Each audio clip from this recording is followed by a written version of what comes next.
ਵਾਹਿਗੁਰੂ ਸਾਹਿਬ JIO. ਸ਼ਲੋਕ ਮਹੱਲਾ ਪਹਿਲਾ।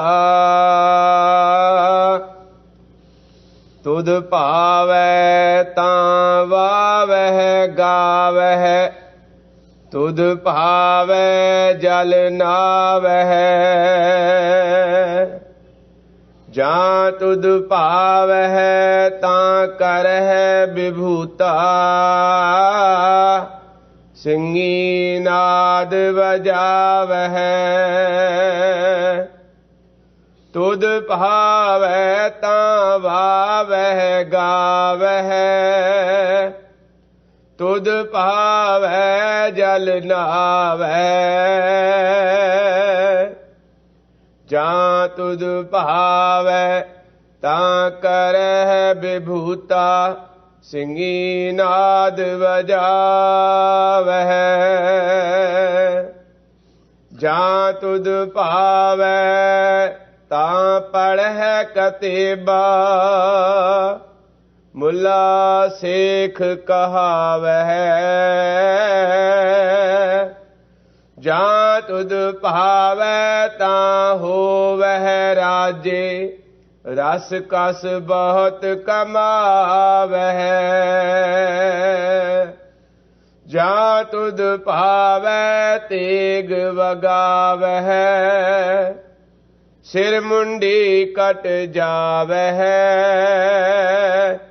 ਜਾਂ ਤੁਧ ਭਾਵੈ ਜਾਹਿਦ ਸੰਤਰ, ਸੁਣ ਗੱਲਾਂ ਘਰ ਆਵਹਿ।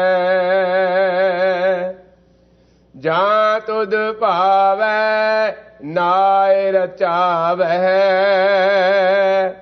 ਤੁਧ ਭਾਣੇ ਤੂੰ ਭਾਵਹਿ। ਨਾਨਕ ਏਕ ਕਹੈ ਬੇਨੰਤੀ, ਹੋਰ ਸਗਲੇ ਕੂੜ ਕਮਾਵਹਿ। ਜਾਂ ਤੁਧ ਭਾਵੈ ਨਾਇ ਰਚਾਵਹਿ, ਤੁਧ ਭਾਣੇ ਤੂੰ ਭਾਵੈ। ਨਾਨਕ ਏਕ ਕਹੈ ਬੇਨੰਤੀ, ਹੋਰ ਸਗਲੇ ਕੂੜ ਕਮਾਵਹਿ।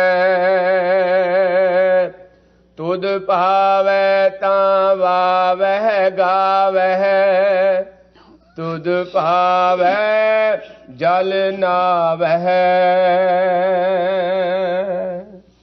ਵਾਹਿਗੁਰੂ ਜੀ ਕਾ ਖਾਲਸਾ, ਵਾਹਿਗੁਰੂ ਜੀ ਕੀ ਫਤਿਹ। ਪਰਮ ਸਨਮਾਨਯੋਗ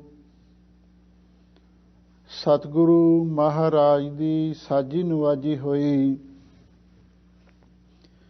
ਗੁਰੂ ਖਾਲਸਾ ਸਤ ਸੰਗਤ ਜੀਓ, ਸਤਿਗੁਰੂ ਨੇ ਅਪਾਰ ਰਹਿਮਤ ਕੀਤੀ। ਸਾਡੇ ਕਲਯੁਗੀ ਜੀਵਾਂ ਦੇ ਉਧਾਰ ਵਾਸਤੇ ਜਿੱਥੇ ਆਪ ਪਾਵਨ 10 ਗੁਰੂ ਸਰੂਪ ਧਾਰਨ ਕੀਤੇ, ਉੱਥੇ ਹਮੇਸ਼ਾ ਲਈ ਸਰਬੱਤ ਜੀਵਾਂ ਦੀ ਕਲਿਆਣ ਵਾਸਤੇ ਪਾਵਨ ਅੰਮ੍ਰਿਤ ਰੂਪ ਇਲਾਹੀ ਬਾਣੀ ਉਚਾਰਨ ਕੀਤੀ। ਇੱਕ ਵਾਰ ਧੰਨ ਗੁਰੂ ਨਾਨਕ ਦੇਵ ਮਹਾਰਾਜ ਦੇ ਚਰਨਾਂ ਵਿੱਚ ਗੁਰਸਿੱਖਾਂ ਨੇ ਬੇਨਤੀ ਕੀਤੀ, ਹੈ ਗਰੀਬ ਨਿਵਾਜ ਸਤਿਗੁਰੂ ਜੀ, ਅਸੀਂ ਆਪ ਜੀ ਦੇ ਦਰਸ਼ਨ ਕਰਦੇ ਹਾਂ, ਸੇਵਾ ਵੀ ਕਰਦੇ ਹਾਂ, ਸੰਗਤ ਵੀ ਕਰਦੇ ਹਾਂ, ਤੁਹਾਡੇ ਬਚਨ ਵੀ ਸੁਣਦੇ ਹਾਂ। ਉਹਨਾਂ ਬਚਨਾਂ ਨੂੰ ਕਮਾ ਕੇ ਸਾਡਾ ਉਧਾਰ ਹੋ ਜਾਵੇਗਾ। ਪਰ ਮਹਾਰਾਜ, ਜਿਹੜੀ ਸਾਡੀ ਆਉਣ ਵਾਲੀ ਜਨਰੇਸ਼ਨ ਹੈ, ਜੋ ਸਾਡੀ ਅਗਲੀ ਪੀੜ੍ਹੀ ਹੈ, ਉਸ ਦਾ ਉਧਾਰ ਕਿਵੇਂ ਹੋਵੇਗਾ? ਧੰਨ ਗੁਰੂ ਨਾਨਕ ਦੇਵ ਮਹਾਰਾਜ ਸੱਚੇ ਪਾਤਸ਼ਾਹ ਮਿਹਰਾਂ ਦੇ ਘਰ ਆਏ, ਕਹਿਣ ਲੱਗੇ, ਗੁਰੂ ਪਿਆਰਿਓ, ਗੁਰੂ ਸਵਾਰਿਓ, ਜੋ ਤੁਸਾਂ ਸਵਾਲ ਕੀਤਾ ਹੈ ਇਹ ਪਹਿਲਾਂ ਵੀ ਸਾਡੇ ਮਨ ਦੇ ਵਿੱਚ ਸੀ, ਪਰ ਹੁਣ ਤੁਸਾਂ ਪੁੱਛ ਹੀ ਲਿਆ ਹੈ, ਇਹਦਾ ਜਵਾਬ ਵੀ ਸੁਣ ਲਵੋ। ਆ ਜੋ ਅੰਮ੍ਰਿਤ ਰੂਪ ਬਾਣੀ ਅਸੀਂ ਉਚਾਰਨ ਕਰ ਰਹੇ ਹਾਂ, ਨਾਲ ਦੀ ਨਾਲ ਉਸ ਨੂੰ ਲਿਖਵਾਇਆ ਵੀ ਜਾ ਰਿਹਾ ਹੈ। ਜਿਵੇਂ ਕਿ ਇਤਿਹਾਸ ਵਿੱਚ ਜ਼ਿਕਰ ਆਉਂਦਾ ਹੈ, ਧੰਨ ਗੁਰੂ ਨਾਨਕ ਦੇਵ ਮਹਾਰਾਜ ਸੱਚੇ ਪਾਤਸ਼ਾਹ ਜਿੱਥੇ ਵੀ ਗਏ, ਅੰਮ੍ਰਿਤ ਰੂਪ ਬਾਣੀ ਉਚਾਰਨ ਕੀਤੀ, ਉਸ ਨੂੰ ਭਾਈ ਬਾਲਾ ਜੀ ਨਾਲ ਦੀ ਨਾਲ ਲਿਖ ਲੈਂਦੇ ਸਨ, ਔਰ ਉਹ ਗੁਰਬਾਣੀ ਦੀ ਪੋਥੀ ਹਮੇਸ਼ਾ ਗੁਰੂ ਮਹਾਰਾਜ ਦੇ ਨਾਲ ਹੀ ਹੁੰਦੀ। ਆਸਾ ਹੱਥ ਕਿਤਾਬ ਕਸ਼ ਭਾਈ ਗੁਰਦਾਸ ਜੀ ਨੇ ਲਿਖਿਆ ਹੈ, ਔਰ ਉਹੀ ਗੁਰਬਾਣੀ ਦੀ ਪੋਥੀ ਜਦੋਂ ਸਾਹਿਬ ਸਤਿਗੁਰੂ ਸ੍ਰੀ ਕਰਤਾਰਪੁਰ ਸਾਹਿਬ ਰਾਵੀ ਦੇ ਕੰਢੇ ਆ ਕੇ ਟਿਕੇ,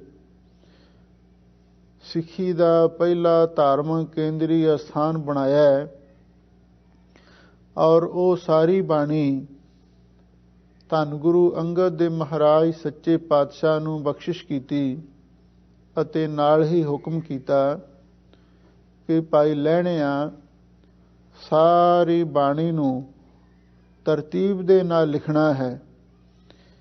ਇਹ ਡਿਊਟੀ ਗੁਰੂ ਅੰਗਦ ਦੇਵ ਮਹਾਰਾਜ ਦੀ ਲਾਈ ਗਈ। ਧੰਨ ਗੁਰੂ ਨਾਨਕ ਦੇਵ ਮਹਾਰਾਜ ਸੱਚੇ ਪਾਤਸ਼ਾਹ ਨੇ ਜਦੋਂ ਭਾਈ ਲਹਿਣੇ ਨੂੰ ਗੁਰਤਾ ਗੱਦੀ ਬਖਸ਼ਿਸ਼ ਕੀਤੀ, ਸਿੱਖਾਂ ਪੁੱਤਰਾਂ ਕੋਖ ਕੈ ਸਭ ਉਮਤ ਵੇਖੈ, ਜੇ ਕਿਉਨ ਜਾਂ ਸੁਦੋਸ ਤਾਂ ਲਹਿਣਾ ਟਿਕਿਓਣ। ਉਸ ਵੇਲੇ ਉਹ ਗੁਰਬਾਣੀ ਦੀ ਪੋਥੀ ਵੀ ਗੁਰੂ ਅੰਗਦ ਦੇਵ ਮਹਾਰਾਜ ਨੂੰ ਨਾਲ ਬਖਸ਼ਿਸ਼ ਕਰ ਦਿੱਤੀ ਗਈ ਕਿ ਤੁਸਾਂ ਇਸ ਬਾਣੀ ਦਾ ਗੁਰੂ ਸ਼ਬਦ ਦਾ ਪ੍ਰਚਾਰ ਕਰਨਾ। ਧੰਨ ਗੁਰੂ ਅੰਗਦ ਦੇਵ ਮਹਾਰਾਜ ਸੱਚੇ ਪਾਤਸ਼ਾਹ ਨੇ ਆਪ ਬਾਣੀ ਬਹੁਤ ਘੱਟ ਉਚਾਰਨ ਕੀਤੀ, ਗੁਰੂ ਨਾਨਕ ਦੀ ਬਾਣੀ ਦਾ ਹੀ ਪ੍ਰਚਾਰ ਤੇ ਪ੍ਰਸਾਰ ਕਰਦੇ ਰਹੇ।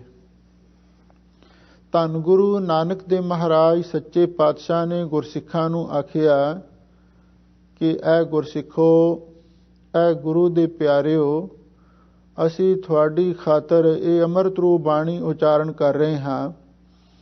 ਇਹ ਬਾਣੀ ਜੁਗੋ ਜੁਗ ਅਟਲ ਸਤਿਗੁਰੂ ਗੁਰਤਾ ਦੇ ਤਖਤ ਤੇ ਸਸ਼ੋਭਤ ਹੋਵੇਗੀ, ਹਮੇਸ਼ਾ ਲਈ ਸਿੱਖ ਜਗਤ ਦੀ ਅਗਵਾਈ ਕਰੇਗੀ। ਹਰ ਗੁਰਸਿੱਖ ਮਾਈ ਭਾਈ ਦਾ ਇਸ ਬਾਣੀ ਦੁਆਰਾ ਹੀ ਕਲਿਆਣ ਹੋਵੇਗਾ, ਪਹਿਲਾਂ ਵੀ ਤੇ ਹੁਣ ਵੀ, ਹਮੇਸ਼ਾ ਲਈ ਰਹਿੰਦੀ ਦੁਨੀਆ ਤੱਕ ਗੁਰਸਿੱਖ ਬਾਣੀ ਦੇ ਨਾਲ ਜੁੜ ਕੇ ਜਿੱਥੇ ਆਤਮਿਕ ਖੁਰਾਕ ਜੀਵਨ ਦਾ ਸੁਧਾਰ ਕਰਨਗੇ, ਉੱਥੇ ਉਹਦੇ ਨਾਲ ਨਾਲ ਆਪਣਾ ਲੋਕ ਤੇ ਪਰਲੋਕ ਵੀ ਸਵਾਰਨਗੇ। ਇਹ ਐਸੇ ਬਚਨ ਧੰਨ ਗੁਰੂ ਨਾਨਕ ਦੇਵ ਮਹਾਰਾਜ ਨੇ ਉਚਾਰਨ ਕੀਤੇ, ਔਰ ਉਹ ਬਚਨ ਉਦੋਂ ਵੀ ਇੰਨੇ ਹੀ ਸਾਰਥਕ ਸਨ ਜਿੰਨੇ ਕਿ ਹੁਣ ਹਨ।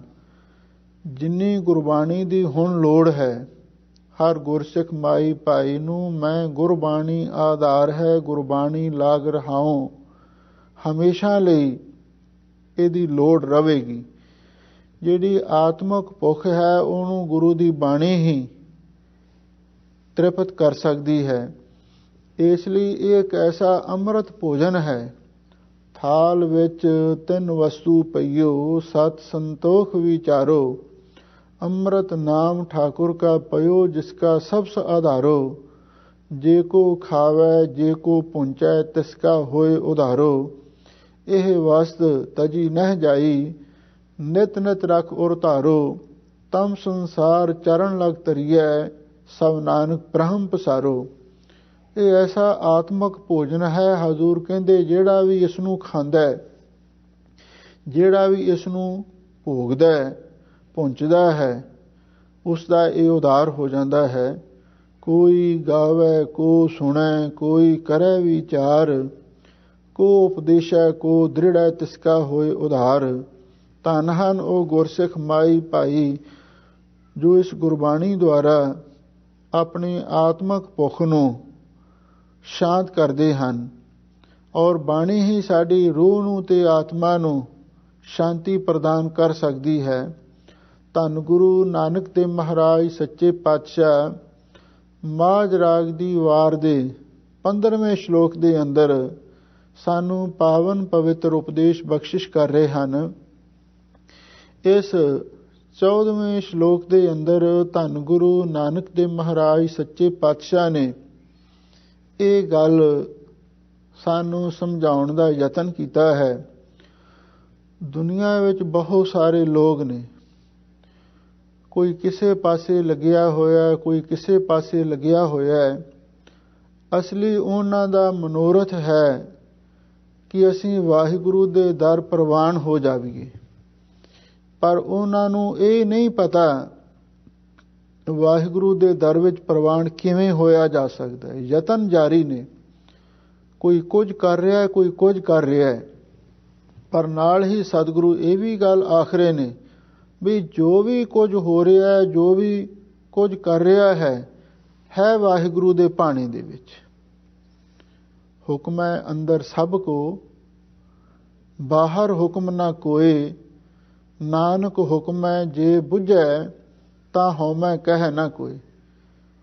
ਹੁਣ ਆਪਾਂ ਤੇ ਕਈ ਵਾਰੀ ਭਰਮ ਭੁਲੇਖੇ ਵਿੱਚ ਇਹ ਗੱਲ ਕਹਿ ਦਿੰਦੇ ਆ ਜਿਹੜੇ ਹੋਰ ਇੰਨੇ ਲੋਕ ਨੇ, ਕੋਈ ਦੇਵੀ ਦੇਵਤਿਆਂ ਨੂੰ ਮੰਨਦਾ ਪੂਜਦਾ ਹੈ, ਕੋਈ ਮੜੀਆਂ ਮਸਾਣੀਆਂ ਨੂੰ, ਕੋਈ ਕਿਸੇ ਨੂੰ, ਕੋਈ ਕਿਸੇ ਨੂੰ, ਪਰ ਸਤਿਗੁਰੂ ਕਹਿੰਦੇ ਇਹ ਵੀ ਵਾਹਿਗੁਰੂ ਦੀ ਰਜ਼ਾਈ ਹੈ। ਜਿਤ ਜਿਤ ਲਾਵਹੁ ਤਿਤ ਲੱਗੈ ਹਰਨਾਥ, ਨਾਨਕ ਇਨ ਕੈ ਕਛੂ ਨਾ ਹਾਥ। ਵਾਹਿਗੁਰੂ ਦੀ ਆਪਣੀ ਮੌਜ ਹੈ, ਕਿਸੇ ਨੂੰ ਕਿਸੇ ਪਾਸੇ, ਕਿਸੇ ਨੂੰ ਕਿਸੇ ਪਾਸੇ ਲਾਈ ਜਾ ਰਿਹਾ ਹੈ, ਪਰ ਇਹ ਗੁਰਮੁਖਾਂ ਦੀ ਦ੍ਰਿਸ਼ਟੀ ਹੈ ਬਈ ਵਾਹਿਗੁਰੂ ਦੇ ਭਾਣੇ ਵਿੱਚ ਹੀ ਸਾਰਾ ਕੁਝ ਹੋ ਰਿਹਾ ਹੈ। ਅਗਿਆਨੀ ਤੇ ਇਹ ਕਹਿੰਦਾ ਮੈਂ ਕਰ ਰਿਹਾ ਹਾਂ, ਉਹ ਤੇ ਆਪਣੇ ਮੈਂ ਦੇ ਵਿੱਚ ਹੀ ਫਸਿਆ ਰਹਿੰਦਾ, ਉਹਨੂੰ ਆਪਣੀ ਕੀਤੀ ਦਾ ਫਲ ਵੀ ਭੋਗਣਾ ਪੈਂਦਾ। ਪਰ ਗੁਰਮੁਖ ਮੈਂ ਤੋਂ ਪਰੇ ਹੁੰਦਾ, ਉਹ ਇਹ ਸਮਝਦਾ ਜੋ ਕਰ ਰਿਹਾ ਵਾਹਿਗੁਰੂ ਕਰ ਰਿਹਾ ਹੈ, ਜੋ ਅਸੀਂ ਕਰ ਰਹੇ ਹਾਂ ਜਾਂ ਹੋਰ ਵੀ ਜੀਵ ਕਰ ਰਹੇ ਨੇ, ਵਾਹਿਗੁਰੂ ਦੇ ਹੁਕਮ ਦੇ ਵਿੱਚ ਹੀ ਸਭ ਕੁਝ ਹੋ ਰਿਹਾ ਹੈ।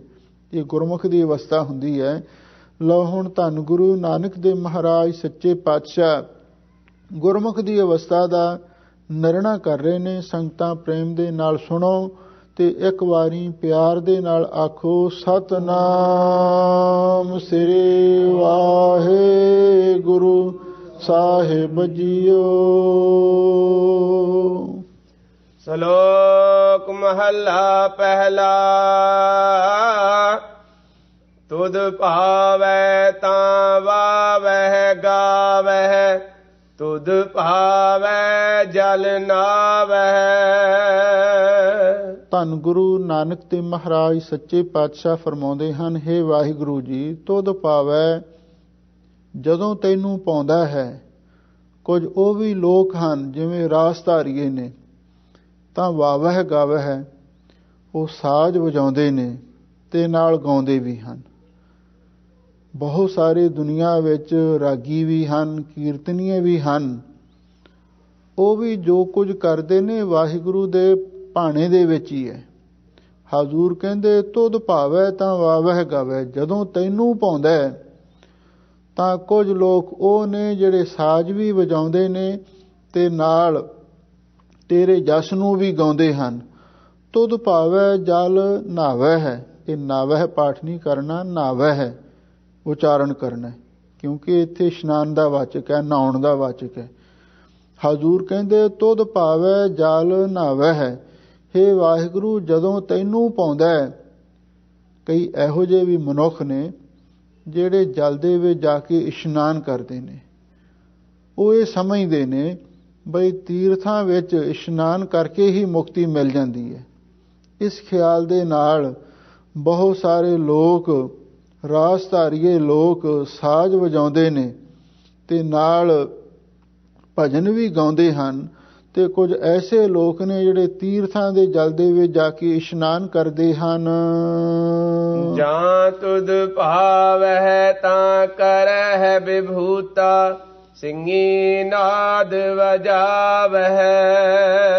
ਸਾਹਿਬ ਸਤਿਗੁਰੂ ਸੱਚੇ ਪਾਤਸ਼ਾਹ ਫਰਮਾਉਂਦੇ ਹਨ, ਹੇ ਵਾਹਿਗੁਰੂ ਜੀ, ਜਦੋਂ ਤੁਹਾਨੂੰ ਭਾਉਂਦਾ ਹੈ ਤਾਂ ਕਰਹਿ ਵਿਭੂਤਾ, ਕੁਝ ਐਸੇ ਲੋਕ ਨੇ ਜਿਵੇਂ ਕੋਈ ਸਾਧੂ ਨੇ, ਕਈ ਯੋਗੀ ਨੇ, ਸੰਨਿਆਸੀ ਨੇ, ਉਹ ਆਪਣੇ ਸਰੀਰ ਤੇ ਕਰਹਿ ਵਿਭੂਤਾ ਸੁਆਹ ਮਲਦੇ ਨੇ। ਵਿਭੂਤਾ ਦਾ ਅਰਥ ਸੁਆਹ, ਸਾਧੂ ਲੋਕ ਸੁਆਹ ਨੂੰ ਵਿਭੂਤੀ ਕਹਿੰਦੇ ਨੇ। ਹਜ਼ੂਰ ਕਹਿੰਦੇ ਨੇ ਜਦੋਂ ਤੈਨੂੰ ਭਾਉਂਦਾ ਹੈ, ਬਹੁਤ ਸਾਰੇ ਐਸੇ ਸਾਧੂ ਲੋਕ ਨੇ, ਯੋਗੀ ਤੇ ਸੰਨਿਆਸੀ ਲੋਕ ਨੇ ਜਿਹੜੇ ਆਪਣੇ ਸਰੀਰ ਤੇ ਸੁਆਹ ਮਲ ਲੈਂਦੇ ਨੇ ਤੇ ਹੋਰ ਕੀ ਕਰਦੇ ਨੇ, ਸਿੰਘੀ ਨਾਦ ਵਜਾਵੇ।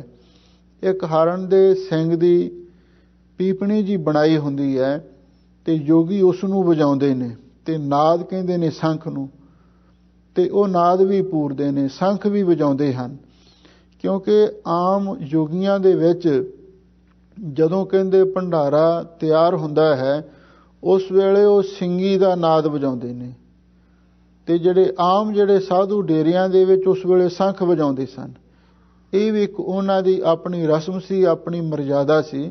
ਹਜ਼ੂਰ ਕਹਿੰਦੇ ਨੇ ਜਦੋਂ ਤੈਨੂੰ ਭਾਉਂਦਾ, ਤੇਰੇ ਦਰ ਪ੍ਰਵਾਨ ਹੋਣ ਵਾਸਤੇ ਕਈ ਲੋਕ ਪਿੰਡੇ ਤੇ ਸੁਆਹ ਮਲਦੇ ਨੇ, ਕਈ ਸਿੰਘੀ ਵਜਾਉਂਦੇ ਨੇ, ਕਈ ਸ਼ੰਖ ਵੀ ਵਜਾਉਂਦੇ ਹਨ। ਜਾਂ ਤੁਧ ਭਾਵੈ ਤਾਂ ਪੜਹਿ ਕਤੇਬਾ, ਮੁੱਲਾ ਸੇਖ ਕਹਾਵਹਿ। ਸਾਹਿਬ ਸਤਿਗੁਰੂ ਸੱਚੇ ਪਾਤਸ਼ਾਹ ਫਰਮਾਉਂਦੇ ਹਨ, ਹੇ ਵਾਹਿਗੁਰੂ ਜੀ, ਜਦੋਂ ਤੁਹਾਨੂੰ ਭਾਉਂਦਾ ਤਾਂ ਪੜ੍ਹੈ ਕਤੇਬਾਂ, ਕੁਝ ਐਸੇ ਵੀ ਮੁਸਲਮਾਨ ਲੋਕ ਨੇ ਜਿਹੜੇ ਉਹ ਕਤੇਬਾਂ ਨੂੰ ਪੜ੍ਹਦੇ ਨੇ, ਕਿਉਂਕਿ ਮੁਸਲਮਾਨਾਂ ਦੀ ਸਭ ਤੋਂ ਪਵਿੱਤਰ ਪੁਸਤਕ ਕੁਰਾਨ ਸ਼ਰੀਫ ਹੈ।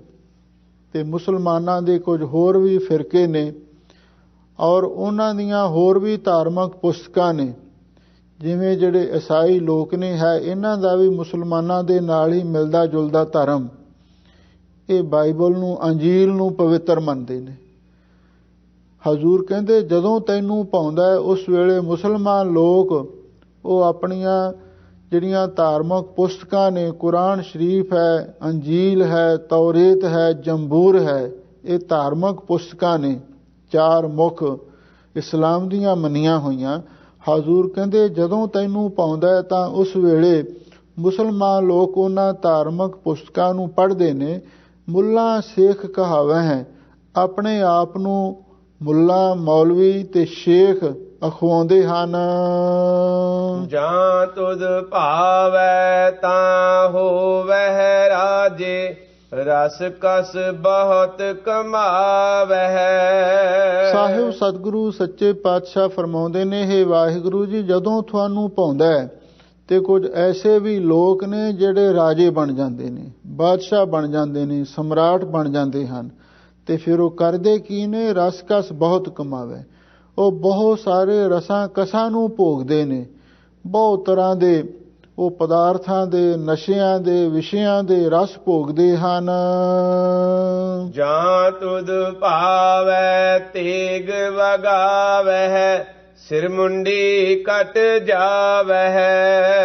ਸਾਹਿਬ ਸਤਿਗੁਰੂ ਸੱਚੇ ਪਾਤਸ਼ਾਹ ਫਰਮਾਉਂਦੇ ਨੇ, ਹੇ ਵਾਹਿਗੁਰੂ ਜੀ, ਜਾਂ ਤੁਧ ਭਾਵੈ, ਜਦੋਂ ਤੁਹਾਨੂੰ ਭਾਉਂਦਾ ਹੈ, ਕੁਝ ਐਸੇ ਵੀ ਸੂਰਮੇ ਨੇ ਜਿਹੜੇ ਤੇਗ ਵਗਾਵੇ, ਮੈਦਾਨੇ ਜੰਗ ਦੇ ਵਿੱਚ ਜਾ ਕੇ ਤਲਵਾਰ ਚਲਾਉਂਦੇ ਨੇ, ਸਿਰ ਮੁੰਡੀ ਕੱਟ ਜਾਵੇ ਤੇ ਜੰਗ ਦੇ ਵਿੱਚ ਲੜਦਿਆਂ ਲੜਦਿਆਂ ਉਹਨਾਂ ਦਾ ਸਿਰ, ਮੁੰਡੀ ਦਾ ਅਰਥ ਹੈ ਗਰਦਨ, ਉਹਨਾਂ ਦਾ ਸਿਰ, ਮੁੰਡੀ ਦਾ ਅਰਥ ਹੈ ਗਰਦਨ ਦੇ ਨਾਲੋਂ ਕਟਿਆ ਜਾਂਦਾ। ਭਾਵ ਜਦੋਂ ਸੂਰਮੇ ਲੜਦੇ ਨੇ ਤੇ ਫਿਰ ਉਹਨਾਂ ਦਾ ਸਿਰ ਗਰਦਨ ਦੇ ਨਾਲੋਂ ਵੱਖ ਹੋ ਜਾਂਦਾ ਹੈ। ਜੋ ਵੀ ਕੁਝ ਹੋ ਰਿਹਾ ਨਾ ਸੰਸਾਰ ਦੇ ਵਿੱਚ, ਜੋ ਵੀ ਕੁਝ ਕਰ ਰਿਹਾ ਹੈ, ਉਹ ਸਭ ਕੁਝ ਤੇਰੇ ਹੁਕਮ ਦੇ ਵਿੱਚ ਹੋ ਰਿਹਾ ਹੈ। ਜਾਂ ਤੁਧ ਭਾਵੈ ਜਾਹਿਦ ਸੰਤਰ, ਸੁਣ ਗੱਲਾਂ ਕਰ ਆਵਹਿ। ਸਾਹਿਬ ਸਤਿਗੁਰੂ ਸੱਚੇ ਪਾਤਸ਼ਾਹ ਫਰਮਾਉਂਦੇ ਨੇ, ਹੇ ਵਾਹਿਗੁਰੂ ਜੀ, ਜਦੋਂ ਤੁਹਾਨੂੰ ਭਾਉਂਦਾ, ਬਹੁਤ ਸਾਰੇ ਇਹੋ ਜਿਹੇ ਵੀ ਲੋਕ ਨੇ ਜਿਹੜੇ ਦੇਸ਼ਾਂ ਦਸ਼ੰਤਰਾਂ ਵਿੱਚ ਜਾਂਦੇ ਨੇ ਔਰ ਉੱਥੋਂ ਦੇ ਲੋਕਾਂ ਦੀਆਂ ਅਜੀਬ ਅਜੀਬ ਗੱਲਾਂ ਸੁਣ ਕੇ ਆਪਣੇ ਘਰ ਦੇ ਵਿੱਚ ਆਉਂਦੇ ਹਨ ਤੇ ਫਿਰ ਜਾ ਕੇ ਲੋਕਾਂ ਨੂੰ ਦੱਸਦੇ ਨੇ ਬਈ ਫਲਾਣੇ ਦੇਸ਼ ਦੇ ਵਿੱਚ ਆਹ ਲੋਕਾਂ ਦੇ ਰਸਮੋ ਰਿਵਾਜ ਨੇ, ਉੱਥੇ ਆਹ ਕਰਦੇ ਨੇ, ਉੱਥੇ ਆਹ ਕਰਦੇ ਨੇ। ਇਸ ਢੰਗ ਦੇ ਨਾਲ ਬਹੁਤ ਸਾਰੇ ਇਹੋ ਜਿਹੇ ਲੋਕ ਨੇ ਜਿਹੜੇ ਦੇਸ਼ਾਂ ਦੇਸ਼ਾਂਤਰਾਂ ਦੇ ਵਿੱਚ ਜਾ ਕੇ ਤੇ ਫਿਰ ਲੋਕਾਂ ਦੀਆਂ ਗੱਲਾਂ ਸੁਣ ਕੇ ਘਰ ਦੇ ਵਿੱਚ ਆ ਜਾਂਦੇ ਹਨ।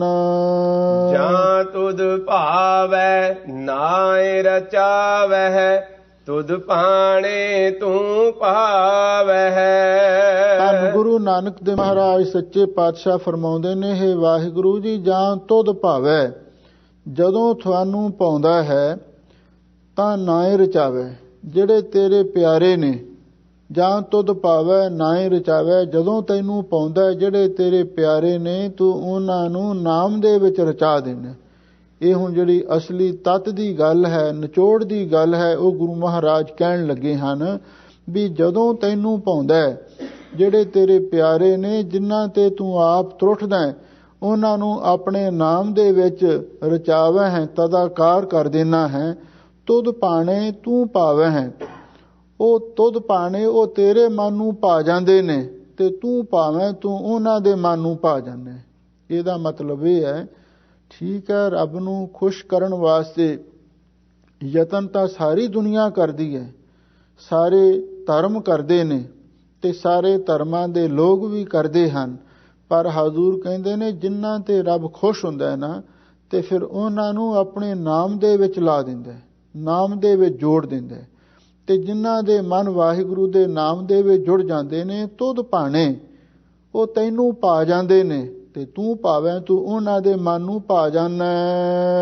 ਨਾਨਕ ਏਕ ਕਹੈ ਬੇਨੰਤੀ, ਹੋਰ ਸਗਲੇ ਕੂੜ ਕਮਾਵਹਿ। ਲੋ ਮੁਕਤੀ ਗੱਲ ਧੰਨ ਗੁਰੂ ਨਾਨਕ ਦੇਵ ਮਹਾਰਾਜ ਸੱਚੇ ਪਾਤਸ਼ਾਹ ਕਹਿੰਦੇ ਵੀ ਅਸੀਂ ਤਾਂ ਬੇਨਤੀ ਕਰਦੇ ਹਾਂ, ਜਿਹੜੇ ਵਾਹਿਗੁਰੂ ਦੇ ਨਾਮ ਦੇ ਵਿੱਚ ਜੁੜਦੇ ਹਨ ਉਹੀ ਅਸਲੀ ਵਾਹਿਗੁਰੂ ਦੇ ਦਰ ਪ੍ਰਵਾਨ ਹੁੰਦੇ ਨੇ। ਉਹ ਵਾਹਿਗੁਰੂ ਦੇ ਮਨ ਨੂੰ ਪਾਉਂਦੇ ਨੇ, ਵਾਹਿਗੁਰੂ ਉਹਨਾਂ ਦੇ ਮਨ ਨੂੰ ਪਾ ਜਾਂਦਾ। ਉਹਨਾਂ ਦੀ ਸਾਧਨਾ, ਉਹਨਾਂ ਦੀ ਭਗਤੀ, ਉਹਨਾਂ ਦੀ ਜੀਵਨ ਯਾਤਰਾ ਸਫਲ ਹੋ ਜਾਂਦੀ ਹੈ। ਤੇ ਇਸ ਤੋਂ ਬਿਨਾਂ ਹੋਰ ਸਗਲੇ ਕੂੜ ਕਮਾਵੇ, ਜਿਹੜੇ ਲੋਕ ਕੁਝ ਹੋਰ ਵੀ ਕਰਦੇ ਨੇ, ਜਿਨ੍ਹਾਂ ਦਾ ਵੇਰਵਾ ਪਿੱਛੇ ਆ ਚੁੱਕਿਆ। ਹਜ਼ੂਰ ਕਹਿੰਦੇ ਉਹ ਤੇ ਸਾਰੇ ਕੂੜ ਹੀ ਕਮਾਉਂਦੇ ਨੇ, ਪਖੰਡ ਹੀ ਕਰਦੇ ਨੇ, ਐਵੇਂ ਝੂਠਾ ਹੀ ਦਿਖਾਵਾ ਕਰਦੇ ਨੇ, ਔਰ ਉਸ ਦਾ ਉਹਨਾਂ ਨੂੰ ਕੋਈ ਖਾਸ ਲਾਭ ਨਹੀਂ ਪ੍ਰਾਪਤ ਹੋ ਸਕਦਾ। ਜਦੋਂ ਤੇਰੀ ਪ੍ਰਸੰਨਤਾ ਨਹੀਂ ਮਿਲ ਸਕਦੀ ਤੇ ਫਿਰ ਉਹ ਤੇਰੇ ਦਰ ਪ੍ਰਵਾਨ ਨਹੀਂ ਹੋ ਸਕਦੇ। ਇਸ ਤੋਂ ਹੋਰ ਵੱਡਾ ਲਾਭ ਕੀ ਹੋ ਸਕਦਾ ਹੈ? ਨਾਮ ਜਪਣ ਵਾਲੇ ਤੇਰੇ ਦਰ ਤੇ ਪ੍ਰਵਾਨ ਹੋ ਜਾਂਦੇ ਨੇ ਤੇ ਬਾਕੀ ਹੋਰ ਸਾਰੇ ਝੂਠ ਹੀ ਕਮਾਉਂਦੇ ਨੇ, ਭਾਵ ਉਹਨਾਂ ਨੂੰ ਤੇਰੇ ਦਰ ਦੇ ਵਿੱਚ ਪ੍ਰਵਾਨਗੀ ਨਹੀਂ ਹਾਸਲ ਹੋ ਸਕਦੀ। ਮਹਲਾ ਪਹਿਲਾ, ਜਾਂ ਤੂੰ ਵੱਡਾ ਸਭ ਵਡਿਆਈਆਂ, ਚੰਗੇ ਚੰਗਾ ਹੋਈ। ਧੰਨ ਗੁਰੂ ਨਾਨਕ ਦੇਵ ਮਹਾਰਾਜ ਸੱਚੇ ਪਾਤਸ਼ਾਹ ਹੁਣ ਅੱਗੇ ਫਿਰ ਅਕਾਲ ਪੁਰਖ ਵਾਹਿਗੁਰੂ ਦੀ ਉਸਤਤ ਕਰਦੇ ਹਨ। ਹੇ ਵਾਹਿਗੁਰੂ ਜੀ, ਜਾ ਤੂੰ ਵੱਡਾ, ਜਦੋਂ ਤੂੰ ਸਭ ਤੋਂ ਵੱਡਾ ਹੈ, ਸਭ ਵਡਿਆਈਆਂ, ਤੇ ਫਿਰ ਸਾਰੀਆਂ ਵਡਿਆਈਆਂ ਵੀ ਤੇਰੇ ਕੋਲ ਹੀ ਨੇ, ਕਿਉਂਕਿ ਵਡਿਆਈਆਂ ਦੇ ਕਾਰਨ ਹੀ ਤੂੰ ਵੱਡਾ ਹੈ। ਚੰਗਾ ਚੰਗਾ ਹੋਈ, ਹਜ਼ੂਰ ਕਹਿੰਦੇ ਹੈ ਵਾਹਿਗੁਰੂ ਤੂੰ ਚੰਗਾ ਹੈ, ਸਭ ਤੋਂ ਸ੍ਰੇਸ਼ਟ ਹੈ, ਇਸ ਲਈ ਤੇਰੇ ਪਾਸੋਂ ਚੰਗਾ ਹੀ ਹੋ ਰਿਹਾ। ਜੋ ਵਾਹਿਗੁਰੂ ਕਰਦਾ ਹੈ ਉਹ ਚੰਗਾ ਹੀ ਕੰਮ ਕਰਦਾ। ਅਕਾਲ ਪੁਰਖ ਵਾਹਿਗੁਰੂ ਪਰਮੇਸ਼ਰ ਦੇ ਪਾਸੋਂ ਕਦੇ ਮਾੜਾ ਕੰਮ ਹੁੰਦਾ ਹੀ ਨਹੀਂ। ਇਸੇ ਲਈ ਗੁਰੂ ਮਹਾਰਾਜ ਸੱਚੇ ਪਾਤਸ਼ਾਹ ਸਾਨੂੰ ਸਿੱਖਿਆ ਦਿੰਦੇ ਹਨ ਵੀ ਇਉਂ ਸਮਝੋ ਵੀ ਜੋ ਵਾਹਿਗੁਰੂ ਪਰਮੇਸ਼ਰ ਆਪ ਵੱਡਾ ਹੈ, ਸਾਰੀਆਂ ਵਡਿਆਈਆਂ ਦਾ ਮਾਲਕ ਵੀ ਉਹ ਆਪ ਹੈ ਤੇ ਚੰਗਾ ਵੀ ਸਾਰਿਆਂ ਤੋਂ ਉਹੀ ਹੈ, ਉਹਦੇ ਪਾਸੋਂ ਹਮੇਸ਼ਾ ਲਈ ਚੰਗਾ ਹੀ ਹੁੰਦਾ ਹੈ। ਕੋਈ ਇਹ ਮਤ ਸੋਚੇ ਜਦੋਂ ਕਿਸੇ ਦਾ ਕੋਈ ਨੁਕਸਾਨ ਹੋ ਜਾਂਦਾ ਹੈ ਨਾ, ਤੇ ਉਸ ਵੇਲੇ ਬੰਦਾ ਇਹ ਸੋਚਦਾ ਵੀ ਮੇਰੇ ਤੇ ਰੱਬ ਗੁੱਸੇ ਹੈ, ਜੋ ਨੁਕਸਾਨ ਕੀਤਾ ਹੈ, ਜੋ ਦੁੱਖ ਤਕਲੀਫ ਆਈ ਹੈ, ਰੱਬ ਨੇ ਲਿਆਂਦੀ ਹੈ। ਮਨੁੱਖ ਦੀ ਸੋਚ ਇਹ ਹੈ, ਪਰ ਸਤਿਗੁਰੂ ਕਹਿੰਦੇ ਰੱਬ ਕਿਸੇ ਦਾ ਬੁਰਾ ਨਹੀਂ ਕਰਦਾ, ਉਹ ਚੰਗਾ ਹੈ, ਸ੍ਰੇਸ਼ਟ ਹੈ, ਉਹਦੇ ਪਾਸੋਂ ਹਮੇਸ਼ਾ ਚੰਗਾ ਹੀ ਹੁੰਦਾ ਹੈ। ਜਾਂ ਤੂੰ ਸੱਚਾ ਤਾਂ ਸਭ ਕੋ ਸੱਚਾ, ਕੂੜਾ ਕੋਏ ਨਾ ਕੋਈ। ਧੰਨ ਗੁਰੂ ਨਾਨਕ ਦੇਵ ਮਹਾਰਾਜ ਸੱਚੇ ਪਾਤਸ਼ਾਹ ਫਰਮਾਉਂਦੇ ਨੇ, ਹੈ ਵਾਹਿਗੁਰੂ ਜਾਂ ਤੂੰ ਸੱਚਾ, ਜਦੋਂ ਤੂੰ ਸੱਚਾ ਹੈ, ਆਦ ਸੱਚ ਜੁਗਾਦ ਸੱਚ ਹੈ ਪੀ ਸੱਚ, ਨਾਨਕ ਹੋਸੀ ਪੀ ਸੱਚ। ਹਜ਼ੂਰ ਕਹਿੰਦੇ ਤਾਂ ਸਭ ਕੋ ਸੱਚਾ, ਫਿਰ ਸਭ ਕੋਈ ਹੀ ਸੱਚਾ ਹੈ, ਕਿਉਂਕਿ ਜਦੋਂ ਤੂੰ ਸੱਚਾ ਹੈ ਤੇ ਜੋ ਕੋਈ ਤੂੰ ਬਣਾਇਆ ਹੈ, ਜੋ ਕੋਈ ਤੂੰ ਸਿਰਜਿਆ ਹੈ, ਉਹ ਵੀ ਸਭ ਕੁਝ ਸੱਚਾ ਹੀ ਹੈ। ਕੂੜਾ ਕੋਏ ਨਾ ਕੋਈ, ਝੂਠਾ ਨਾ ਤੇ ਕੋਈ ਪਿੱਛੇ ਹੋਇਆ ਤੇ ਨਾ ਹੀ ਕੋਈ ਹੁਣ ਹੈ ਤੇ ਨਾ ਹੀ ਕੋਈ ਝੂਠਾ ਅੱਗੇ ਲਈ ਹੋਵੇਗਾ। ਆਖਣ ਵੇਖਣ ਬੋਲਣ ਚੱਲਣ ਜੀਵਨ ਮਰਣਾ ਧਾਤ। ਸਾਹਿਬ ਸਤਿਗੁਰੂ ਸੱਚੇ ਪਾਤਸ਼ਾਹ ਫਰਮਾਉਂਦੇ ਨੇ, ਭਾਈ ਆਖਣ ਜੋ ਅਸੀਂ ਆਖਦੇ ਹਾਂ, ਵੇਖਣ ਦਾ ਅਰਥ ਜੋ ਕੁਝ ਅਸੀਂ ਵੇਖਦੇ ਹਾਂ, ਬੋਲਣ ਦਾ ਅਰਥ ਜੋ ਕੁਝ ਅਸੀਂ ਰਸਨਾ ਤੋਂ ਬੋਲਦੇ ਹਾਂ, ਪੈਰਾਂ ਨਾਲ ਚੱਲਦੇ ਹਾਂ, ਤੇ ਬਾਕੀ ਇਸ ਦੇ ਨਾਲ ਨਾਲ ਜੀਵਨ ਮਰਨਾ। ਆ ਜਿਹੜਾ ਸਾਡਾ ਜੀਵਨ ਹੈ ਤੇ ਇਹਦੇ ਨਾਲ ਹੀ ਸੰਬੰਧਿਤ ਮਰਨਾ ਮੌਤ ਹੈ, ਧਾਤ। ਇਹ ਸਾਰੀਆਂ ਚੀਜ਼ਾਂ ਭਾਈ ਨਾਸਵੰਤ ਨੇ। ਆਖਣਾ ਵੀ, ਵੇਖਣਾ ਵੀ, ਬੋਲਣਾ ਵੀ, ਚੱਲਣਾ ਵੀ ਆਖਰ ਇੱਕ ਦਿਨ ਖਤਮ ਹੁੰਦਾ ਹੈ, ਆਖਰ ਇੱਕ ਦਿਨ ਮੁੱਕ ਜਾਂਦਾ ਹੈ। ਤੇ ਜਿਹੜਾ ਜੀਵਨ ਤੇ ਮੌਤ ਹੈ, ਇਹ ਵੀ ਇੱਕ ਨਾ ਇੱਕ ਦਿਨ ਨਾਸ ਹੋ ਜਾਂਦੇ ਨੇ, ਕਿਉਂਕਿ ਜਿਹੜਾ ਮਨੁੱਖ ਰੱਬ ਦੀ ਬੰਦਗੀ ਕਰਦਾ ਹੈ, ਉਹਦਾ ਜਨਮ ਵੀ ਤੇ ਮਰਨ ਵੀ ਉਹਦਾ ਕਟਿਆ ਜਾਂਦਾ ਹੈ। ਇਸੇ ਲਈ ਹਜ਼ੂਰ ਕਹਿੰਦੇ, ਇਹ ਭਾਈ ਸਾਰੀਆਂ ਚੀਜ਼ਾਂ ਨਾਸਵੰਤ ਹਨ। ਹੁਕਮ ਸਾਜ ਹੁਕਮੈ ਵਿੱਚ ਰੱਖੈ, ਨਾਨਕ ਸੱਚਾ ਆਪ। ਧੰਨ ਗੁਰੂ ਨਾਨਕ ਦੇਵ ਮਹਾਰਾਜ ਸੱਚੇ ਪਾਤਸ਼ਾਹ ਫਰਮਾਉਂਦੇ ਨੇ, ਹੁਕਮ ਸਾਜ ਹੁਕਮੈ ਵਿੱਚ ਰੱਖੈ। ਉਹ ਅਕਾਲ ਪੁਰਖ ਵਾਹਿਗੁਰੂ ਹੁਕਮ ਸਾਜ ਆਪਣੇ ਹੁਕਮ ਦੇ ਅੰਦਰ ਸਾਜ ਕੇ ਹੁਕਮੈ ਵਿੱਚ ਰੱਖੈ, ਫਿਰ ਸਾਰਿਆਂ ਨੂੰ ਹੁਕਮ ਦੇ ਵਿੱਚ ਹੀ ਰੱਖਦਾ ਹੈ। ਅਥਵਾ ਹੁਕਮ ਸਾਜ ਵਾਹਿਗੁਰੂ ਸਭ ਤੋਂ ਪਹਿਲਾਂ ਆਪਣੇ ਹੁਕਮ ਨੂੰ ਸਾਜ ਕੇ, ਕਿਉਂਕਿ ਪਹਿਲਾਂ ਵਾਹਿਗੁਰੂ ਆਪਣਾ ਹੁਕਮ ਸਿਰਜਦਾ ਹੈ, ਉਹ ਵਾਹਿਗੁਰੂ ਆਪਣੇ ਹੁਕਮ ਨੂੰ ਸਾਜ ਸਿਰਜ ਕੇ ਹੁਕਮੈ ਵਿੱਚ ਰੱਖਿਆ, ਫਿਰ ਸਾਰਿਆਂ ਨੂੰ ਹੀ ਆਪਣੇ ਹੁਕਮ ਦੇ ਵਿੱਚ ਰੱਖਦਾ ਹੈ। ਨਾਨਕ ਸੱਚਾ ਆਪ। ਹਜ਼ੂਰ ਕਹਿੰਦੇ, ਉਹ ਵਾਹਿਗੁਰੂ ਆਪ ਸੱਚਾ ਹੈ, ਆਪਣੇ ਹੁਕਮ ਦਾ ਮਾਲਕ ਹੈ, ਆਪਣੇ ਹੁਕਮ ਨੂੰ ਆਪ ਸਿਰਜਦਾ ਹੈ ਤੇ ਫਿਰ ਸਾਰਿਆਂ ਨੂੰ ਆਪਣੇ ਹੁਕਮ ਦੇ ਵਿੱਚ ਰੱਖਦਾ ਹੈ। ਪੌੜੀ ਸਤਿਗੁਰ ਸੇਵ ਨਿਸੰਗ ਭਰਮ ਚੁਕਾਈਐ। ਧੰਨ ਗੁਰੂ ਨਾਨਕ ਤੇ ਮਹਾਰਾਜ ਸੱਚੇ ਪਾਤਸ਼ਾਹ ਹੁਣ ਸਤਿਗੁਰੂ ਦੀ ਸੇਵਾ ਦਾ ਉਪਦੇਸ਼ ਦਿੰਦੇ ਹਨ ਤੇ ਨਾਲ ਸਾਨੂੰ ਇਹ ਵੀ ਦੱਸਦੇ ਨੇ ਬਈ ਸੇਵਾ ਕਿਵੇਂ ਸਤਿਗੁਰੂ ਦੀ ਕਰਨੀ ਚਾਹੀਦੀ ਹੈ। ਸਤਿਗੁਰ ਸੇਵ ਨਿਸੰਗ ਭਰਮ ਚੁਕਾਈਐ। ਹਜ਼ੂਰ ਕਹਿੰਦੇ, ਭਾਈ ਸਤਿਗੁਰੂ ਦੀ ਸੇਵਾ ਨਿਸੰਗ ਹੋ ਕੇ ਕਰਨੀ ਚਾਹੀਦੀ ਹੈ। ਕਈ ਵਾਰੀ ਜਦੋਂ ਕੋਈ ਪਹਿਲਾਂ ਗੁਰੂ ਘਰ ਦੇ ਵਿੱਚ ਆਉਂਦਾ ਹੈ ਤੇ ਉਹ ਸੇਵਾ ਕਰਨ ਨੂੰ ਦਿਲ ਤਾਂ ਕਰਦਾ ਹੈ, ਤੇ ਪਰ ਫਿਰ ਉਹ ਕਹਿੰਦਾ ਮੈਨੂੰ ਤੇ ਸੰਗ ਲੱਗਦੀ ਹੈ ਵੀ ਜੇ ਮੈਂ ਸੇਵਾ ਕੀਤੀ ਮੈਨੂੰ ਲੋਕ ਕੀ ਕਹਿਣਗੇ, ਭਾਂਡੇ ਮਾਂਜੀ ਜਾਂਦਾ ਹੈ, ਇਹ ਝਾੜੂ ਫੇਰੀ ਜਾਂਦਾ ਹੈ, ਇਹ ਰੋਟੀਆਂ ਪਕਾਈ ਜਾਂਦਾ ਹੈ, ਇਹ ਦਾਲ ਸਬਜ਼ੀ ਬਣਾਈ ਜਾਂਦਾ ਹੈ, ਲੋਕ ਕੀ ਕਹਿਣਗੇ। ਇੱਕ ਲੋਕ ਲੱਜਿਆ ਵੀ ਹੁੰਦੀ ਹੈ। ਪਰ ਸਤਿਗੁਰੂ ਕਹਿੰਦੇ, ਜਦੋਂ ਗੁਰੂ ਦੀ ਆ ਕੇ ਸੇਵਾ ਕਰਨੀ ਹੋਵੇ, ਸੇਵਾ ਚਾਹੇ ਕੋਈ ਵੀ ਹੋਵੇ, ਸਤਿਗੁਰ ਸੇਵ ਨਿਸੰਗ, ਬਈ ਬਿਨਾਂ ਸੰਗ ਸੰਕੋਚ ਤੋਂ ਖੁੱਲ੍ਹ ਕੇ ਸੇਵਾ ਕਰਨੀ ਚਾਹੀਦੀ ਹੈ। ਤੇ ਭਰਮ ਚੁਕਾਈਐ, ਇਹਦੇ ਨਾਲ ਮਨ ਦਾ ਸਾਰਾ ਭਰਮ ਭੁਲੇਖਾ ਵੀ ਚੁਕਾ ਦੇਣਾ ਚਾਹੀਦਾ ਹੈ। ਸਤਿਗੁਰ ਆਖੈ ਕਾਰ ਸੋ ਕਾਰ ਕਮਾਈਐ। ਸਾਹਿਬ ਸਤਿਗੁਰੂ ਸੱਚੇ ਪਾਤਸ਼ਾਹ ਫਰਮਾਉਂਦੇ ਨੇ, ਭਾਈ ਵੱਡੀ ਗੱਲ ਇਹ ਹੈ, ਜੋ ਵੀ ਸਤਿਗੁਰੂ ਆਖੈ ਦਾ ਅਰਥ ਹੈ ਹੁਕਮ ਕਰਦੇ ਹਨ, ਜੋ ਵੀ ਸੇਵਾ ਲਈ ਹੁਕਮ ਕਰਦੇ ਹਨ। ਸਤਿਗੁਰ ਆਖੈ ਕਾਰ, ਵੀ ਜੋ ਵੀ ਸੇਵਾ ਲਈ ਸਤਿਗੁਰੂ ਹੁਕਮ ਕਰਦੇ ਹਨ, ਸੋ ਕਾਰ ਕਮਾਈਐ, ਸਾਨੂੰ ਉਹੀ ਕਾਰ ਸੇਵਾ ਟਹਿਲ ਕਰਨੀ ਚਾਹੀਦੀ ਹੈ। ਇਹਦਾ ਮਤਲਬ ਇਹ ਹੈ ਸਤਿਗੁਰੂ ਨੂੰ ਪੁੱਛ ਕੇ ਸੇਵਾ ਕਰਨੀ ਚਾਹੀਦੀ ਹੈ। ਆਪਣੀ ਮਰਜ਼ੀ ਨਾਲ ਤੇ ਆਪਣੇ ਹੰਕਾਰ ਦੇ ਵਿੱਚ ਕੀਤੀ ਸੇਵਾ ਸਤਿਗੁਰੂ ਨੂੰ ਪ੍ਰਵਾਨ ਨਹੀਂ ਹੁੰਦੀ। ਇਸੇ ਲਈ ਨਿਰਮਾਣ ਤੇ ਨਿਸ਼ਕਾਮ ਹੋ ਕੇ ਸਾਨੂੰ ਗੁਰੂ ਦੀ ਸੇਵਾ ਕਰਨੀ ਚਾਹੀਦੀ ਹੈ। ਹਜ਼ੂਰ ਕਹਿੰਦੇ, ਜੋ ਵੀ ਸਤਿਗੁਰੂ ਸੇਵਾ ਲਈ ਆਖਦੇ ਨੇ, ਸਾਨੂੰ ਉਹੀ ਕਾਰ ਸੇਵਾ ਕਰਨੀ ਚਾਹੀਦੀ ਹੈ।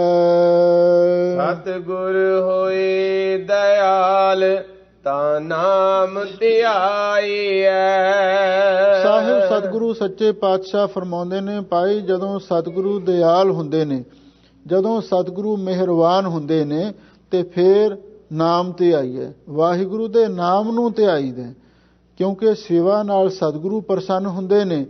ਜਦੋਂ ਅਸੀਂ ਸਤਿਗੁਰੂ ਦੀ ਸੇਵਾ ਕਰਦੇ ਹਾਂ, ਇਹਦੇ ਨਾਲ ਸਤਿਗੁਰੂ ਦੀ ਪ੍ਰਸੰਨਤਾ ਹੁੰਦੀ ਹੈ ਤੇ ਸਤਿਗੁਰੂ ਦੀ ਪ੍ਰਸੰਨਤਾ ਦੇ ਨਾਲ ਹੀ ਅੱਗੇ ਵਾਹਿਗੁਰੂ ਦੇ ਨਾਮ ਨੂੰ ਧਿਆਈਦਾ ਹੈ। ਲਾਹਾ ਭਗਤ ਸੋ ਸਾਰ ਗੁਰਮੁਖ ਪਾਈਐ।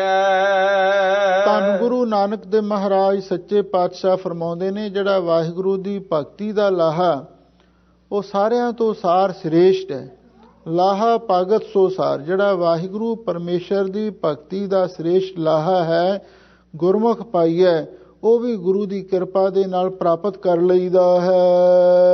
ਮਨਮੁਖ ਕੂੜ ਗੁਬਾਰ ਕੂੜ ਕਮਾਈਐ। ਸਾਹਿਬ ਸਤਿਗੁਰੂ ਸੱਚੇ ਪਾਤਸ਼ਾਹ ਫਰਮਾਉਂਦੇ ਨੇ, ਮਨਮੁਖ ਕੂੜ ਗੁਬਾਰ, ਮਨਮੁਖ ਦੇ ਅੰਦਰ ਕੂੜ ਦਾ ਹੀ ਗੁਬਾਰ, ਅੰਧ ਗੁਬਾਰ, ਕੁੱਪ ਹਨੇਰਾ ਛਾਇਆ ਰਹਿੰਦਾ। ਕੂੜ ਕਮਾਈਐ, ਇਸ ਲਈ ਉਹ ਹਮੇਸ਼ਾ ਲਈ ਝੂਠ ਹੀ ਕਮਾਉਂਦਾ, ਭਾਵ ਹਮੇਸ਼ਾ ਲਈ ਝੂਠ ਦੀ ਖੱਟੀ ਖੱਟਦਾ ਹੈ। ਜਿਹੜਾ ਮਨਮੁਖ ਹੈ ਉਹਦੇ ਅੰਦਰ ਝੂਠ ਦਾ ਹੀ ਗੁਬਾਰ ਦਾ ਅਰਥ ਹੈ ਕੁੱਪ ਹਨੇਰਾ ਛਾਇਆ ਹੁੰਦਾ ਹੈ। ਇਸ ਲਈ ਉਸ ਹਨੇਰੇ ਦੇ ਵਿੱਚ ਕੂੜ ਕਮਾਈਆ, ਜਿਹੜੇ ਵੀ ਕੰਮ ਕਰਦਾ ਹੈ ਉਹ ਝੂਠੇ ਹੀ ਕਰਦਾ ਹੈ ਤੇ ਜੋ ਖੱਟੀ ਖੱਟਦਾ ਉਹ ਵੀ ਝੂਠ ਦੀ ਹੀ ਖੱਟੀ ਖੱਟਦਾ ਹੈ। ਸੱਚੇ ਦੈ ਦਰ ਜਾਏ ਸੱਚ ਚਵਾਈਐ। ਸਾਹਿਬ ਸਤਿਗੁਰੂ ਸੱਚੇ ਪਾਤਸ਼ਾਹ ਫਰਮਾਉਂਦੇ ਨੇ, ਸੱਚੇ ਦੈ ਦਰ ਜਾਏ, ਵੀ ਜੇ ਤੁਸੀਂ ਸੱਚੇ ਅਕਾਲ ਪੁਰਖ ਵਾਹਿਗੁਰੂ ਦੇ ਦਰ ਸੱਚਖੰਡ ਦੇ ਵਿੱਚ ਜਾਣਾ ਚਾਹੁੰਦੇ ਹੋ ਤੇ ਫਿਰ ਜਾਣ ਦਾ ਤਰੀਕਾ ਇਹ ਹੈ, ਸੱਚ ਚਵਾਈਐ। ਤੁਸੀਂ ਸੱਚ ਬੋਲੋ। ਚਵਾਈਆ ਦਾ ਅਰਥ ਹੁੰਦਾ ਬੋਲਣਾ, ਬਈ ਤੁਸੀਂ ਸੱਚ ਬੋਲੋ। ਬੋਲੀਏ ਸੱਚ ਧਰਮ, ਝੂਠ ਨਹੀਂ ਬੋਲੀਏ, ਜੋ ਗੁਰ ਦੱਸੇ ਵਾਟ ਮੁਰੀਦਾਂ ਜੋਲੀਏ। ਇੱਕ ਸੱਚ ਬੋਲਣਾ, ਇਹ ਇੱਕ ਇਖਲਾਕੀ ਗੁਣ ਹੈ, ਤੇ ਦੂਸਰਾ ਹੈ ਸੱਚ ਚੁਆਈਏ, ਵੀ ਤੁਸੀਂ ਸੱਚੇ ਨਾਮ ਨੂੰ ਜਪੋ। ਸੱਚੇ ਨਾਮ ਨੂੰ ਜਪ ਕੇ ਉਸ ਵਾਹਿਗੁਰੂ ਪਰਮੇਸ਼ਰ ਦੀ ਦਰਗਾਹ ਦੇ ਵਿੱਚ ਵੀ ਇੱਜ਼ਤ ਪ੍ਰਾਪਤ ਹੁੰਦੀ ਹੈ। ਸੱਚੇ ਅੰਦਰ ਮਹਿਲ ਸੱਚ ਬੁਲਾਈਐ। ਸਾਹਿਬ ਸਤਿਗੁਰੂ ਸੱਚੇ ਪਾਤਸ਼ਾਹ ਫਰਮਾਉਂਦੇ ਨੇ, ਸੱਚਾ ਅੰਦਰ ਮਹਿਲ, ਉਹ ਸੱਚੇ ਅਕਾਲ ਪੁਰਖ ਵਾਹਿਗੁਰੂ ਦੇ ਮਹਿਲ ਦੇ ਅੰਦਰ, ਭਾਵ ਉਸ ਦੇ ਸੱਚਖੰਡ ਦਰਬਾਰ ਦੇ ਅੰਦਰ ਸੱਚ ਬੁਲਾਈਐ, ਵੀ ਸੱਚ ਬੋਲਣ ਵਾਲਿਆਂ ਨੂੰ ਹੀ ਬੁਲਾਇਆ ਜਾਂਦਾ। ਜਿਹੜੇ ਆਪ ਸੱਚਾ ਨਾਮ ਜਪਦੇ ਨੇ ਉਹਨਾਂ ਗੁਰਮੁਖਾਂ ਨੂੰ ਹੀ ਵਾਹਿਗੁਰੂ ਦੇ ਸੱਚਖੰਡ ਮਹਿਲ ਦੇ ਅੰਦਰ ਬੁਲਾਇਆ ਜਾਂਦਾ ਹੈ। ਨਾਨਕ ਸੱਚ ਸਦਾ ਸਚਿਆਰ ਸੱਚ ਸਮਾਈਐ। ਧੰਨ ਗੁਰੂ ਨਾਨਕ ਦੇਵ ਮਹਾਰਾਜ ਸੱਚੇ ਪਾਤਸ਼ਾਹ ਫਰਮਾਉਂਦੇ ਨੇ, ਭਾਈ ਨਾਨਕ ਸੱਚ, ਜਿਹਦੇ ਕੋਲੇ ਸੱਚ ਹੈ ਸਦਾ ਸਚਿਆਰ, ਉਹ ਹਮੇਸ਼ਾ ਲਈ ਸਚਿਆਰ ਹੈ। ਜਿਹਦੇ ਕੋਲੇ ਸੱਚਾ ਨਾਮ ਹੈ ਉਹੀ ਭਾਈ ਸਚਿਆਰ ਹੋ ਸਕਦਾ ਹੈ। ਸੱਚ ਸਮਾਈਐ, ਤੇ ਫਿਰ ਉਹੀ ਅੱਗੇ ਸੱਚ ਸਰੂਪ ਵਾਹਿਗੁਰੂ ਪਰਮੇਸ਼ਰ ਦੇ ਵਿੱਚ ਲੀਨ ਹੁੰਦਾ ਹੈ। ਸ਼ਲੋਕ ਮਹੱਲਾ ਪਹਿਲਾ। ਕਲ ਕਾਤੀ ਰਾਜੇ ਕਾ ਸਾਈ, ਧਰਮ ਪੰਖ ਕਰ ਉਡਰਿਆ। ਧੰਨ ਗੁਰੂ ਨਾਨਕ ਦੇਵ ਮਹਾਰਾਜ ਸੱਚੇ ਪਾਤਸ਼ਾਹ ਜਦੋਂ ਸੁਮੇਰ ਪਰਬਤ ਤੇ ਗਏ ਔਰ ਉੱਥੇ ਸਿੱਧ ਲੋਕ ਮਿਲੇ ਜਿਹੜੇ ਦੁਨੀਆ ਤੋਂ ਭਗੌੜੇ ਹੋ ਚੁੱਕੇ ਸਨ, ਉਹਨਾਂ ਨੇ ਧੰਨ ਗੁਰੂ ਨਾਨਕ ਦੇਵ ਮਹਾਰਾਜ ਸੱਚੇ ਪਾਤਸ਼ਾਹ ਨੂੰ ਸਵਾਲ ਕੀਤਾ ਵੀ ਕਲਯੁਗ ਦਾ ਵਰਤਾਰਾ ਕਿਸ ਤਰ੍ਹਾਂ ਵਰਤ ਰਿਹਾ ਹੈ। ਧੰਨ ਗੁਰੂ ਨਾਨਕ ਦੇਵ ਮਹਾਰਾਜ ਸੱਚੇ ਪਾਤਸ਼ਾਹ ਕਹਿਣ ਲੱਗੇ, ਉੱਥੇ ਤਾਂ ਅੱਗ ਲੱਗੀ ਹੋਈ ਹੈ, ਪਰ ਤੁਸੀਂ ਲੋਕ ਜਿਨ੍ਹਾਂ ਨੇ ਉਸ ਅੱਗ ਨੂੰ ਬੁਝਾਉਣਾ ਹੈ ਤੇ ਤੁਸੀਂ ਪਹਾੜਾਂ ਵਿੱਚ ਲੁਕ ਕੇ ਬੈਠ ਗਏ ਹੋ, ਸੰਸਾਰ ਨੂੰ ਕਿਵੇਂ ਕੋਈ ਠੰਡ ਪਹੁੰਚਾਵੇਗਾ। ਸਾਹਿਬ ਸਤਿਗੁਰੂ ਸੱਚੇ ਪਾਤਸ਼ਾਹ ਜਿਹੜੇ ਲੋਕ ਰਿੱਧੀਆਂ ਸਿੱਧੀਆਂ ਦੇ ਮਾਲਕ ਹੋ ਕੇ ਪਹਾੜਾਂ ਦੇ ਵਿੱਚ ਲੁਕ ਲੁਕ ਕੇ ਬੈਠੇ ਸਨ, ਉਹਨਾਂ ਨੂੰ ਵੀ ਜਾ ਕੇ ਟੁੰਬਿਆ ਬਈ ਤੁਸੀਂ ਜਾ ਕੇ ਦੁਨੀਆ ਦੀ ਸਾਰ ਲਵੋ। ਜਗਤ ਜਲੰਦਾ ਰੱਖ ਲੈ ਆਪਣੀ ਕਿਰਪਾ ਧਾਰ, ਜਿਤ ਦੁਆਰਾ ਉਭਰੈ ਤਿਤੈ ਲਹਿ ਉਬਾਰ। ਹੁਣ ਸਾਹਿਬ ਸਤਿਗੁਰੂ ਦੇ ਪਾਸ ਸਿੱਧਾ ਨੇ ਸਵਾਲ ਕੀਤਾ, ਮਹਾਰਾਜ ਦੁਨੀਆ ਦੀ ਕਿਹੋ ਜਿਹੀ ਹਾਲਤ ਹੈ, ਕਲਯੁਗ ਦਾ ਕਿਹੋ ਜਿਹਾ ਵਰਤਾਰਾ ਵਰਤ ਰਿਹਾ, ਇਹਦੇ ਬਾਰੇ ਦੱਸੋ। ਤਾਂ ਧੰਨ ਗੁਰੂ ਨਾਨਕ ਦੇਵ ਮਹਾਰਾਜ ਸੱਚੇ ਪਾਤਸ਼ਾਹ ਉਚਾਰਨ ਕਰਦੇ ਹਨ, ਕਲ ਕਾਤੀ ਰਾਜੇ ਕਾ ਸਾਈ, ਤਾਰੋਂ ਪੰਖ ਕਰ ਉਡਰਿਆ। ਹਜ਼ੂਰ ਕਹਿੰਦੇ ਭਾਈ ਜਿਹੜੇ ਕਲਯੁਗ ਦੇ ਰਾਜੇ ਨੇ ਉਹ ਕਸਾਈ ਬਣ ਚੁੱਕੇ ਨੇ, ਭਾਵ ਉਹਨਾਂ ਦੇ ਮਨ ਦੇ ਵਿੱਚੋਂ ਦਇਆ ਚਲੀ ਗਈ ਹੈ, ਨਿਰਦਈ ਹੋ ਗਏ ਨੇ, ਲੋਕਾਂ ਨੂੰ ਮਾਰਨ ਲੱਗ ਪਏ ਨੇ। ਇਹੋ ਜਿਹੇ ਕਾਲੇ ਕਾਨੂੰਨ ਕੱਢ ਕੇ ਲੋਕਾਂ ਦੇ ਨਾਲ ਹਮੇਸ਼ਾ ਲਈ ਜ਼ੁਲਮ ਕਰਦੇ ਹਨ।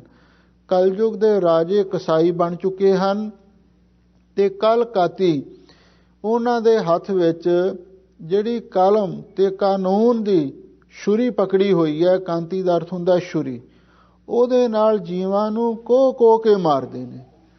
ਕਿਉਂਕਿ ਕਸਾਈ ਦੇ ਹੱਥ ਦੇ ਵਿੱਚ ਇੱਕ ਉਹ ਛੁਰੀ ਹੁੰਦੀ ਜਿਹਦੇ ਨਾਲ ਉਹ ਜਾਨਵਰਾਂ ਦਾ ਮਾਸ ਕੱਟ ਕੇ ਅੱਗੇ ਵੇਚਦੇ। ਹਜ਼ੂਰ ਕਹਿੰਦੇ ਰਾਜੇ ਕਸਾਈ ਨੇ, ਜਿਹੜੀ ਉਹਨਾਂ ਰਾਜਿਆਂ ਦੇ ਹੱਥ ਵਿੱਚ ਉਹ ਕਲਮ ਪਕੜੀ ਹੋਈ ਹੈ, ਅਨਿਆਂ ਦੀ, ਜ਼ੁਲਮ ਦੀ ਛੁਰੀ ਪਕੜੀ ਹੋਈ ਹੈ, ਉਹਦੇ ਨਾਲ ਕੋਹ ਕੇ ਜੀਵਾਂ ਨੂੰ ਮਾਰ ਰਹੇ ਹਨ। ਧਰਮ ਪੰਖ ਕਰ ਉਡਰਿਆ। ਤੇ ਜਿਹੜਾ ਧਰਮ ਸਦਾਚਾਰ ਸੀ, ਨਾਮ ਜਪਣਾ, ਧਰਮ ਦੀ ਕਿਰਤ ਕਰਨਾ, ਵੰਡ ਛਕਣਾ, ਇਹ ਜਿਹੜੇ ਧਰਮ ਦੇ ਅੰਗ ਨੇ, ਇਹ ਧਰਮ ਤਾਂ ਖੰਭ ਲਾ ਕੇ ਉੱਥੋਂ ਉੱਡ ਗਿਆ ਹੈ।